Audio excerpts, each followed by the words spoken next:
देख रहे हैं HPTV न्यूज। मैं हूं गरिमा। चलिए सबसे पहले डालते हैं हेडलाइंस पर नजर।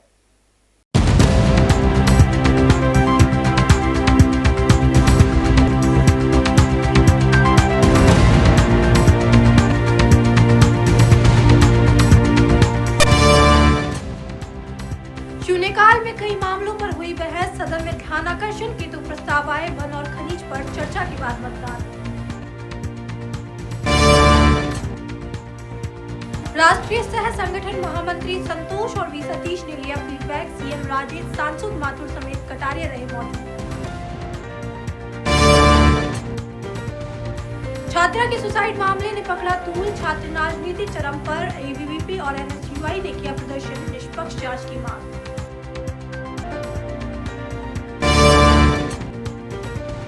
और सरकारी प्रोजेक्ट का झांसा दे ठगी। महिला सहित 3 आरोपी गिरफ्तार। इधर मकान से 45 अंग्रेजी शराब के कार्टून जब्त।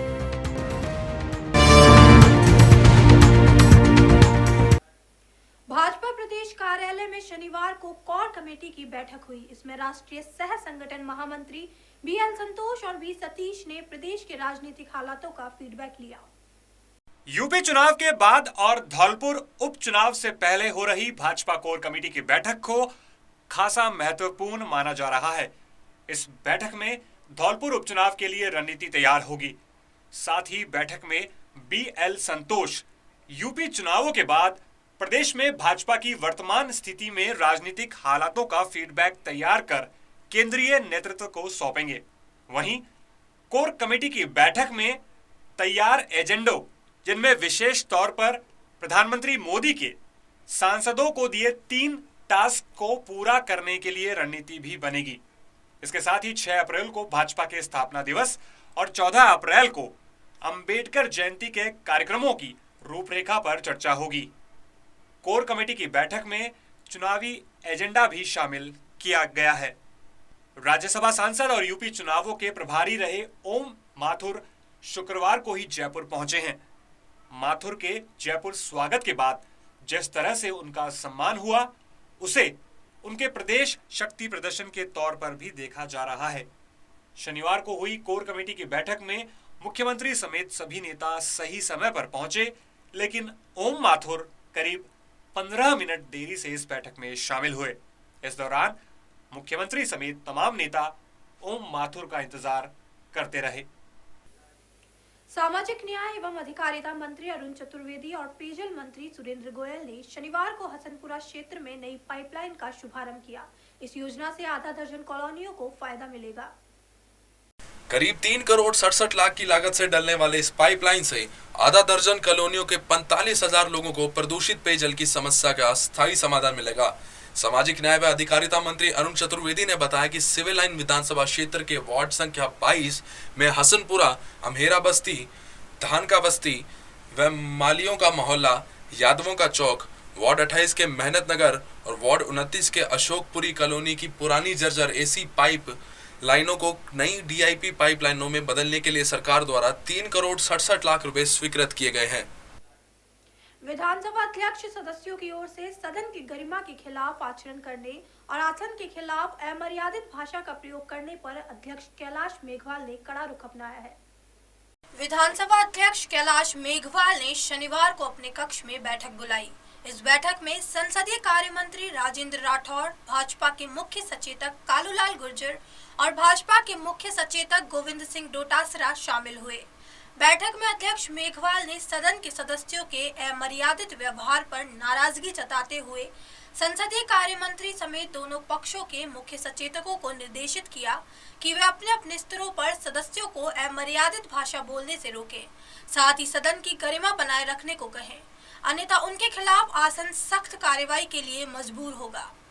आपको बता दें कि सदन में कई बार निर्दलीय विधायक हनुमान बेनीवाल हंगामा कर चुके हैं।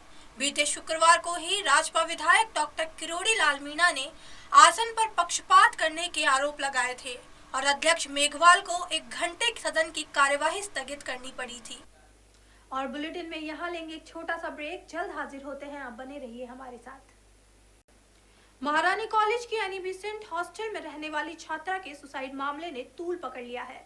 इसकी निष्पक्ष जांच कराने और दोषियों के खिलाफ सख्त कार्यवाही की मांग को लेकर एनएसयूआई के छात्रों ने राजस्थान विश्वविद्यालय के मुख्य द्वार पर प्रदर्शन किया। महारानी कॉलेज के एनी बसंत हॉस्टल की छात्रा का सुसाइड मामला तूल पकड़ता जा रहा है। छात्रा कोमल प्रजापति के आत्महत्या के मामले में निष्पक्ष जांच करवाने और दोषियों के खिलाफ सख्त कार्रवाई की मांग को लेकर एनएसयूआई ने राजस्थान विश्वविद्यालय के मुख्य द्वार पर जोरदार प्रदर्शन किया। साथ ही जेएलएन मार्ग पर जाम भी लगा दिया। राजस्थान यूनिवर्सिटी गेट पर एनएसयूआई के प्रदर्शन के दौरान एक छात्र ऐसा भी शामिल हुआ जिसने खुद को छात्रा कोमल प्रजापति का मामा का लड़का बताया। उसने बताया कि कोमल पढ़ने लिखने में काफी तेज थी, वो ऐसा कदम नहीं उठा सकती। मैं उसके मामा का लड़का हूँ, कोमल प्रजापति, जिसने अभी महारानी कॉलेज से सुसाइड किया है। उसने सुसाइड नहीं किया, उससे एक दिन पहले मैं उससे 2 दिन में मिल के आया हूँ और उससे पूछा हूँ कोई भी प्रॉब्लम हो। उससे घर से कोई प्रेशर नहीं था। इसमें पूरा जिम्मेदार इसका कॉलेज प्रशासन है। उसने इस बात को दबाया है और इसको आत्महत्या करार दिया है। हम जब उस लाश को लेने वहाँ पे गए थे तो कॉलेज प्रशासन का कोई भी व्यक्ति हमारे पास नहीं आया। इसकी निष्पक्ष जांच होनी चाहिए। प्रदर्शनकारियों ने बताया कि पिछले करीब 15 दिन में यूनिवर्सिटी के अंदर यह तीसरी घटना है। इससे पहले गृह विज्ञान विभाग के प्रोफेसर ने खुदकुशी की। इसके बाद महाराणा प्रताप हॉस्टल के छात्र ने सुसाइड किया। इन सब के बावजूद विश्वविद्यालय प्रशासन ने कोई भी एक्शन नहीं लिया।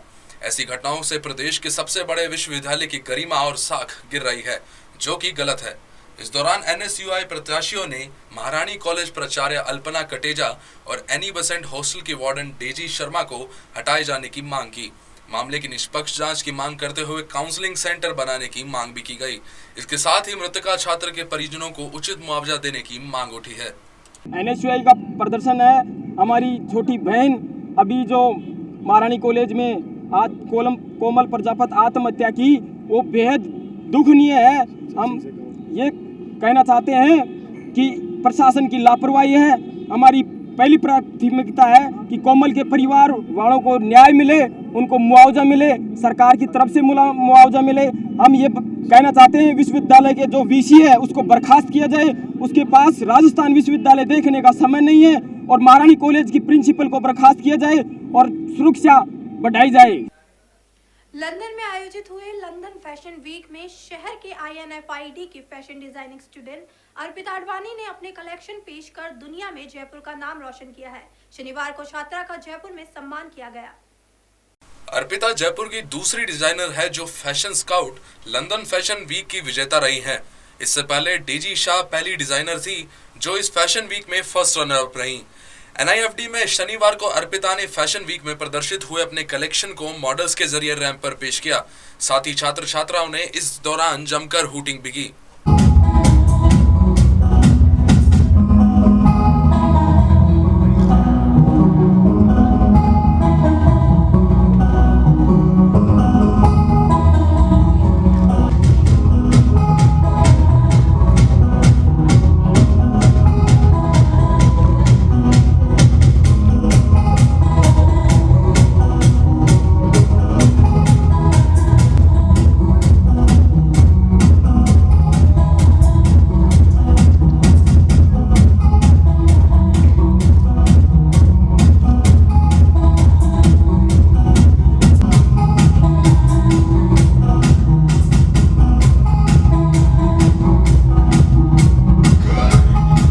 अर्पिता ने मीडिया से बातचीत करते हुए बताया कि लंदन फैशन वीक में जीत हासिल करना मेरे लिए बहुत बड़ी बात है, जिसमें मेरे माता पिता का पूरा सहयोग रहा है।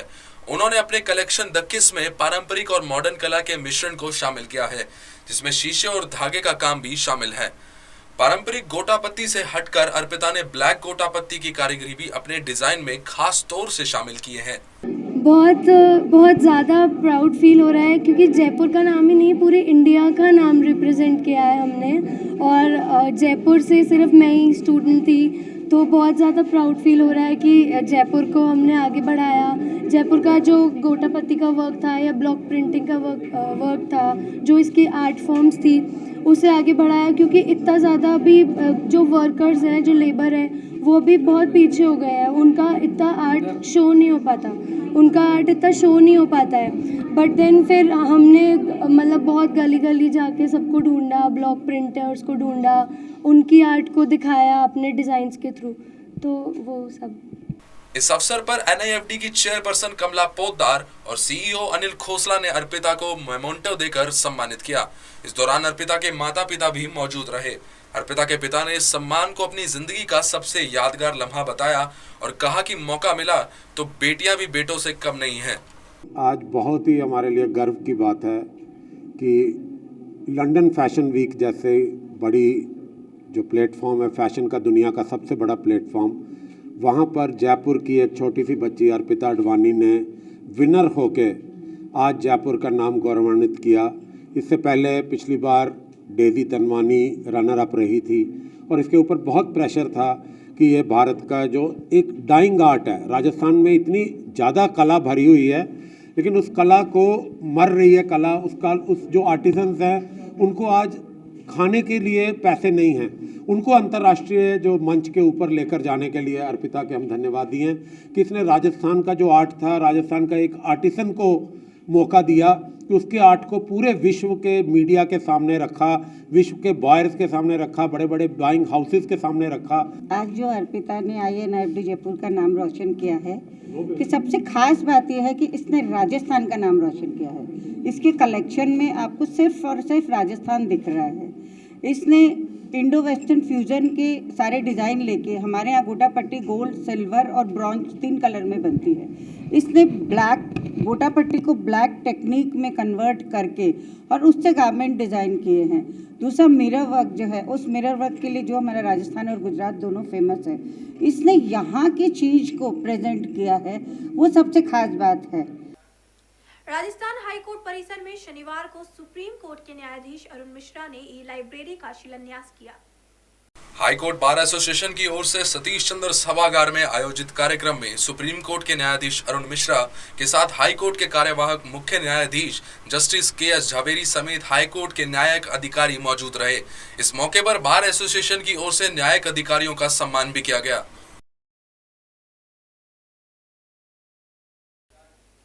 उधर इस मामले में ABVP की ओर से कुलपति सचिवालय का घेराव कर प्रदर्शन किया गया और सदस्यों को सिंडिकेट की बैठक में जाने से रोका।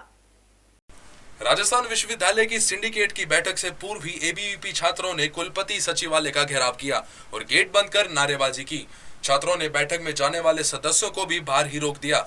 उनका कहना था कि जब तक वार्डन और प्रिंसिपल को नहीं हटाया जाएगा, विरोध प्रदर्शन जारी रहेगा। विश्वविद्यालय के AVP प्रभारी अखिलेश पारीक ने बताया कि RU में काउंसलिंग सेंटर नहीं होने के चलते छात्र छात्राएं ऐसे कदम उठा रहे हैं, लेकिन फिर भी RU प्रशासन कोई कार्यवाही नहीं कर रहा है। इस दौरान छात्र अपने साथ प्रतीकात्मक फांसी भी लेकर आए और उग्र आंदोलन की चेतावनी दी। राजस्थान विश्वविद्यालय में पिछले 20 दिनों में 3 आत्महत्याएं राजस्थान विश्वविद्यालय में हो चुकी है, फिर भी राजस्थान विश्वविद्यालय प्रशासन के द्वारा कोई भी ठोस कदम नहीं उठाए गए हैं। अभी 2 दिन पहले कोमल प्रजापति की महारानी महाविद्यालय के हॉस्टल में हुई आत्महत्या, ये राजस्थान विश्वविद्यालय की निष्क्रियता को दर्शाती है। इस ओर राजस्थान विश्वविद्यालय प्रशासन को जल्द से जल्द ठोस कदम उठाने चाहिए और जांच कमेटी राजस्थान विश्वविद्यालय प्रशासन द्वारा सेंट्रल कमेटी गठित की जानी चाहिए और जो भी आत्महत्याएं हुई हैं उनकी जांच जल्द से जल्द करवाई जानी चाहिए। गुलाबी नगरी में इन दिनों गणगौर पूजन की धूम मची हुई है। गली गली और मोहल्लों में गणगौर के गीत गूंज रहे हैं। अलग अलग समूहों में महिलाएं और युवतियां पारंपरिक रूप से गणगौर महोत्सव पूरी उमंग के साथ मना रही हैं। आइए हमारे साथ और देखें कि गणगौर पूजन के दौरान क्या उत्साह छाया हुआ है गुलाबी नगरी में।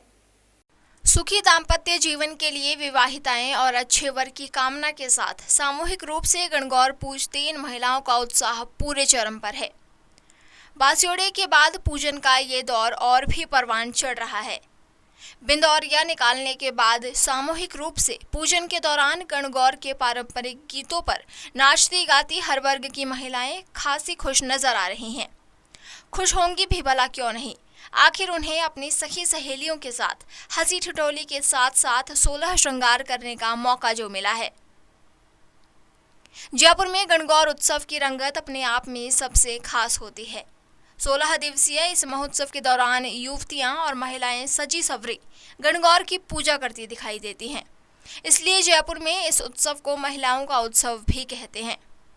गणगौर के महत्व को हमसे साझा किया क्रांति शर्मा ने, जो महिलाओं का एक मंडल संचालित करती हैं और सामूहिक रूप से हर त्योहार को एक अलग अंदाज में मनाती हैं। मेरी ये पहली गणगौर है शादी के बाद और बहुत मज़ा आ रहा है मुझे 16 दिन की ये गणगौर पूजने में। और होली के बाद से ये गणगौर पूज रहे हैं, रोज़ बिंदौरे निकालते हैं, बहुत तैयार होके अच्छे से और रोज़ गणगौर पूज रहे हैं, बहुत मज़ा आ रहा है। हमारा गणगौर महिला क्लब है और गणगौर महिला क्लब में कम से कम 30-35 महिलाएं हम लोग गणगौर पूजते हैं। रोज़ होली के दूसरे दिन दुलहंडी से ये गणगौर पूजी जाती है। रोज़ हम बाग बगीचों से लोटे लेके आते हैं, लोटे लाकर फिर गणगौर की पूजा करते हैं। 16 बार गोर गोर गणपति ईश्वर पूजे पार्वती बोलते हैं, उसके बाद कहानी सुनते हैं, बहुत मज़े आते हैं। सारी महिलाएं मिलकर बहुत एंजॉय करती हैं। शीतलाष्टमी के दूसरे दिन से फिर हम लोग बिंदोरे वगैरह डालते हैं। इस तरीके से सिंझारे तक पूरा हमारा गणगौर का कार्यक्रम चलता है और बहुत अच्छा लगता है। पता ही नहीं लगता है 16-17 दिन कैसे निकल जाते हैं गणगौर के। रोजाना सुबह जल्दी उठना, नहा धोकर पूजा की तैयारियां करना और सजना संवरना इनकी दिनचर्या होती है। कोई शादी के बाद पहली बार गणगौर पूजने पीहर आई हुई है तो कोई दूसरी बार। इनमें कई विवाहिताएं ऐसी भी हैं जो 10 से ज्यादा बार गणगौर पूज चुकी हैं, लेकिन हर बार गणगौर पूजन में इनका उत्साह पहले से ज्यादा दिखाई देता है। इन्हें पूजा करते देखना बहुत ही अद्वितीय होता है। सजी धजी इन महिलाओं को देख ऐसा लगता है जैसे कि परियां धरती पर उतर आई हों। चारों ओर मधुर गीत संगीत और नृत्य माहौल में उमंग और मस्ती का रंग घोल देता है। भागदौड़ भरी जिंदगी में अपनी परंपराओं को निर्वहन करती ये विवाहिताएं खासी खुश हैं। गणगौर पूजा के समय 16 श्रृंगार कर बिंदिया, काजल, मेहंदी और पारंपरिक परिधान लहंगा चोली पहने ये जब घर से बाहर निकलती हैं तो सभी की नजरें इन्हीं पर टिक जाती हैं। संस्कृति और परंपराओं के साथ आस्था से भरा महिलाओं का ये त्योहार ऐसे ही उमंग और उल्लास बिखेरता रहे। कैमरामैन सुरेश शर्मा के साथ यतीश शर्मा, HBTV न्यूज़, जयपुर।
छात्रों के लिए सामाजिक न्याय एवं अधिकारिता विभाग की ओर से एक दिवसीय खेलकूद प्रतियोगिता का आयोजन किया गया, जिसमें 200 से अधिक छात्रों ने भाग लिया।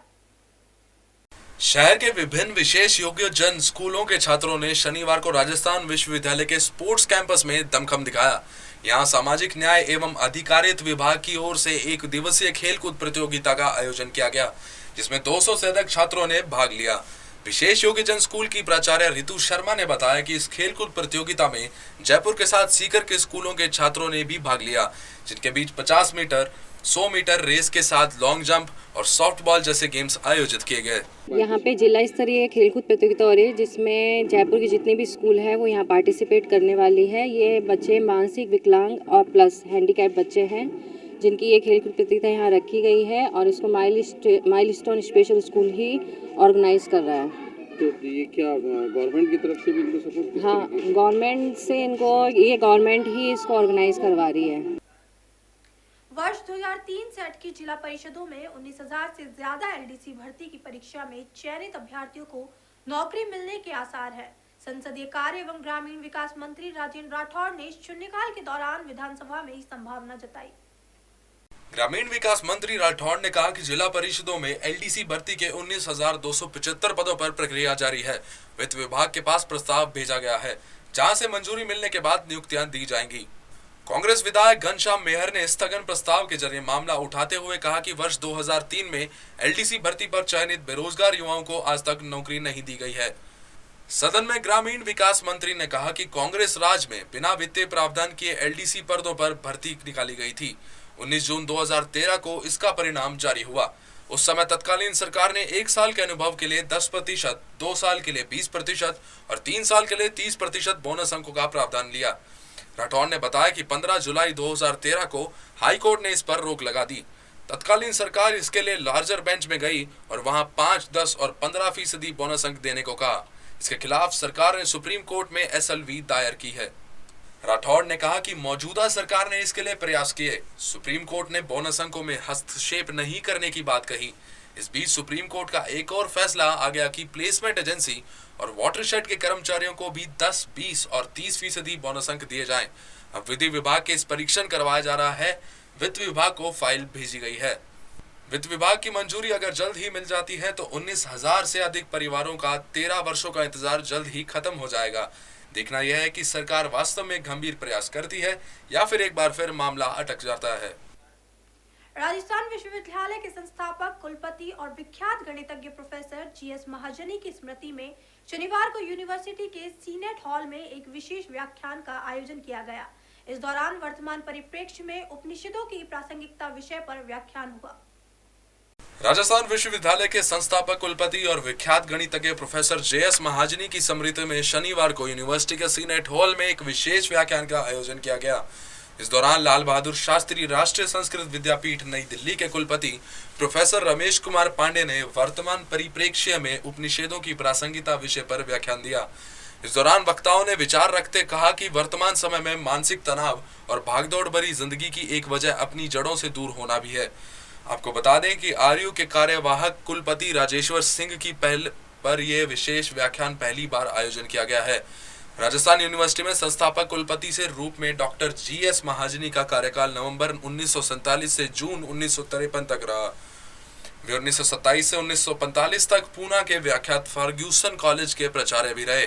डॉक्टर महाजनी दिल्ली, उदयपुर और पूना विश्वविद्यालय के कुलपति भी रहे हैं। और बुलेटिन में यहाँ लेंगे एक छोटा सा ब्रेक। जल्द हाजिर होते हैं, आप बने रहिए हमारे साथ।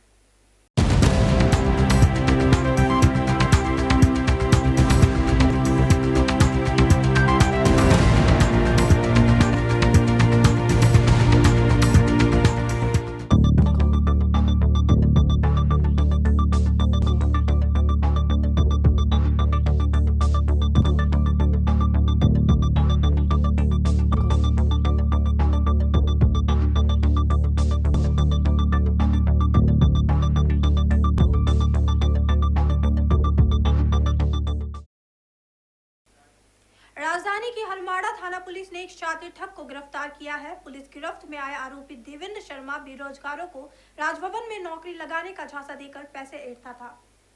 हरमाड़ा थाना अधिकारी लखन सिंह ने बताया कि आरोपी बेरोजगार लोगों को अपना निशाना बनाता है। आरोपी देवेंद्र पेशे से डॉक्टर है और उसका एक क्लिनिक भी है। कुछ दिनों पहले हरमाड़ा थाना में एक रिपोर्ट दर्ज हुई थी, जिसके आधार पर कार्रवाई कर आरोपी देवेंद्र को गिरफ्तार किया गया। आरोपी से 50 अपॉइंटमेंट लेटर भी बरामद हुए हैं। पुलिस पूछताछ में खुलासा हुआ कि आरोपी नौकरी के नाम पर पीड़ितों से लाखों रुपए ऐंठता था। आरोपी अब तक करोड़ों की ठगी को अंजाम दे चुका है। पुलिस आरोपी से पूछताछ कर रही है। एसओजी जयपुर की टीम ने विस्फोटक सामग्री से भरे हुए ट्रक को जब्त किया है। साथ ही टीम ने इस मामले में 2 तस्करों को गिरफ्तार भी किया है। एसओजी को पुख्ता सूत्रों से जानकारी मिली थी कि शहर के गलता थाना क्षेत्र में विस्फोटक तस्करी का माल आने वाला है। इसी सूचना पर एसओजी के एडिशनल एसपी पुष्पेंद्र सिंह और उनकी टीम ने जाल बिछाते हुए 2 तस्करों को एक ट्रक के साथ दबोच लिया। पकड़े गए ट्रक में 225 कट्टे अमोनियम नाइट्रेट, 2600 डेटोनेटर, 204 जिलेटिन की छड़ें और 1800 मीटर सेफ्टी फ्यूज बरामद किया है। एसओजी ने गंगेश्वर नगर और गलता गेट क्षेत्र में बने गोदामों से सामान जब्त किया। गोदाम के मालिक गिरिराज शर्मा और ट्रक चालक हंसराज को भी गिरफ्तार किया गया। ये सभी तस्कर अंतर्राज्यीय स्तर पर तस्करी करते हुए पिछले काफी सालों से अवैध विस्फोटक की तस्करी में लिप्त है। राजधानी में मानवता को शर्मसार करने वाली घटना सामने आई है। शुक्रवार की रात रामनिवास बाग में इंदौर से आए खानाबदोश परिवार की 7 साल की मासूम से दुष्कर्म हुआ। बच्ची सुबह लहूलुहान हालत में मिली, जिसे जेके लोन अस्पताल में भर्ती कराया गया, जहां पर उसका इलाज जारी है। दरअसल मध्य प्रदेश के इंदौर जिले से मजदूरी करने आए परिवार के साथ बच्ची रहती थी। सुबह के वक्त बच्ची रामनिवास बाग में खेल रही थी। उसी समय आरोपी बच्ची को अपने साथ ले गया और उसके साथ दुष्कर्म किया। बच्ची के परिजन जब बच्ची को ढूंढने लगे तो बच्ची रामनिवास बाग की झाड़ियों में बच्ची को खून में लथपथ पाया। परिजनों ने पुलिस को सूचना देकर बच्ची की जेके लोन अस्पताल के आईसीयू में भर्ती कराया गया, जहां पर डॉक्टरों ने बच्ची की हालत गंभीर बताई। एक 7 साल की बच्चे को अभी लेके आए हैं, यहाँ पर करीब 1 बजे यहाँ लेके आए थे और सेक्सुअल असॉल्ट का केस है। काफ़ी एक्सटेंसिवली उसको ब्लीडिंग हुई है और उसके होश में भी गड़बड़ है और उसके जो वाइटल फंक्शंस है वो भी सही नहीं है। अभी सर्जिकल आईसीयू में रखा है। Detail examination doctor Vinita Chaturvedi की टीम करेगी। अभी वो उसका जो डिटेल एग्जामिनेशन होना वो ऑपरेशन थिएटर में होगा। उसके बाद स्थिति और ज़्यादा स्पष्ट हो पाएगी कि कितनी इंजरीज है और क्या स्थिति है। राज्य महिला आयोग की अध्यक्ष सुमन शर्मा जब बच्ची का हाल जानने जेके लॉन पहुंची तो बच्ची की हालत देखकर कहा कि इस प्रकार की घटना राजधानी के लिए शर्मनाक है। प्रदेश में बेटी जहां लक्ष्मी का अवतार माना जाता है, सरकार हर वक्त बेटियों के उज्जवल भविष्य के प्रयास करती रहती है, लेकिन वहीं दूसरी ओर इस प्रकार की घटना से मानवता व समाज शर्मसार होता है। दुर्भाग्यजनक है, पीड़ा होती है ऐसी घटनाओं को सुन के। और अभी मैं बच्ची से स्वयं मिल के आ रही हूँ, बहुत स्थिति उसकी गंभीर लग रही है। मेडिकल रिपोर्टिंग तो डॉक्टर साहब लोग करेंगे, लेकिन देखने से लग रहा है कि बहुत ही ब्रूटली जिसको बोलते हैं ना, उसके साथ बिहेव किया गया है। लड़की 6-7 साल की है। बैकग्राउंड बहुत गरीब सा फील हो रहा है कि शायद मतलब सड़क पे ही ज़्यादा समय उन लोगों का व्यतीत होता होगा। चिंता का विषय ये है कि आप 3 बोल रहे हैं। इन दिनों मैंने जितने पिछले अगर 4-5 सालों की बात करूं तो छोटे बच्चों को ही टारगेट किया जा रहा है और ये टारगेट बहुत ही चिंता की ओर हम लोग को इशारा कर रहा है कि परिवार के लोग निकल रहे हैं, मित्र लोग निकल रहे हैं, जानकार निकल रहे हैं और उनके द्वारा गिरफ्तारियां हो रही है। पुलिस के अगर एंगल से हम देखें तो सारे केसेस में गिरफ्तारियां भी हो रही है, लेकिन ऐसी घटना क्यों हो रही है ये बहुत सोच का विषय है। बच्ची के परिजनों की शिकायत के बाद पुलिस ने मामला दर्ज कर आरोपियों की तलाश में जुट गई है। राजधानी में एक सप्ताह में इस प्रकार की 2 घटना हो जाने के जयपुर पुलिस कमिश्नरेट प्रणाली के ऊपर सवाल खड़े कर दिए हैं। पुलिस प्रशासन ने हाल ही में पिछले कुछ दिनों पहले शहर में महिला सुरक्षा व अपराध रोकने के लिए अभय कमांडो सेंटर की शुरुआत करी थी, लेकिन शहर में बढ़ती आपराधिक घटनाओं ने पुलिस की कार्यशैली पर भी सवाल खड़े कर दिए हैं। फिलहाल पुलिस मामले की जांच में जुटी है, वहीं कुछ संदिग्ध लोगों से पूछताछ कर रही है। राजधानी जयपुर की एक बार फिर से छवि यहाँ पर धूमिल हुई है। महज 6 से 7 साल की बच्ची जो बताई जा रही है, उसके साथ दुष्कर्म की वारदात सामने आई है। रामनिवास बाग की घटना ये बताई जा रही है। फिलहाल जो है बच्ची को जेके लोन अस्पताल में भर्ती कराया गया है। बच्ची की हालत अभी काफ़ी स्थिति नाजुक बताई जा रही है। पुलिस के आला अधिकारी यहाँ पर मौके पर है। महिला आयोग के अध्यक्ष सुमन शर्मा यहाँ पर आई है और बच्ची के परिजन से यहाँ मिले। बच्ची के परिजन, बच्ची की माँ जो है वो काफ़ी घबराई हुई है, क्योंकि उनकी बच्ची की जो है तबीयत अभी काफ़ी ख़राब बताई जा रही है। डॉक्टरों की टीम यहाँ पर गठित की है। डॉक्टर की स्पेशल टीम बच्ची की देख-रेख कर रही है, बच्चे का इलाज कर रही है। कहा जा सकता है कि एक बार फिर राजधानी जयपुर जो है शर्मसार हुई है, क्योंकि इससे पहले भी प्रताप नगर में एक घटना सामने आई थी। हालांकि उस प्रताप नगर वाले आरोपी को गिरफ्तार कर लिया है, लेकिन आज एक बार फिर ये वारदात सामने हुई है। ऐसे में कहा जा सकता है कि जयपुर की जो सुरक्षा है, जो महिला सुरक्षा है, वो यहाँ पर खतरे में नजर आ रही है। फिलहाल आरोपी की तलाश के लिए पुलिस ने शुरू कर दी है। कैमरा पर्सन विजेंद्र के साथ दीपक चावला, HBTV न्यूज़, जयपुर। अशोकनगर थाना इलाके में स्थित सरकारी कार्यालय कर भवन को चोरों ने निशाना बनाया है। चोर यहां से कंप्यूटर, हार्ड डिस्क, रैम और CPU चोरी कर ले गए। वारदात का पता चलने पर कार्यालय कर्मी थाने पहुंचे और मामला दर्ज कराया। पुलिस के अनुसार राधा मोहन यादव ने शुक्रवार को मामला दर्ज करवाया कि 15-16 मार्च के बीच कर भवन मुख्यालय के कमरा 103, 211 और 217 में रखे कंप्यूटर, हार्ड डिस्क, रैम और CPU चोर चुरा कर ले गए। जानकारी के अनुसार चोरी हुए कंप्यूटर, हार्ड डिस्क, रैम एवं CPU कार्यालय के महत्वपूर्ण दस्तावेज बताए जा रहे हैं। पुलिस ने मामला दर्ज कर जांच शुरू कर दी है। और बुलेटिन में यहाँ लेंगे एक छोटा सा ब्रेक। जल्द हाजिर होते हैं, आप बने रहिए हमारे साथ।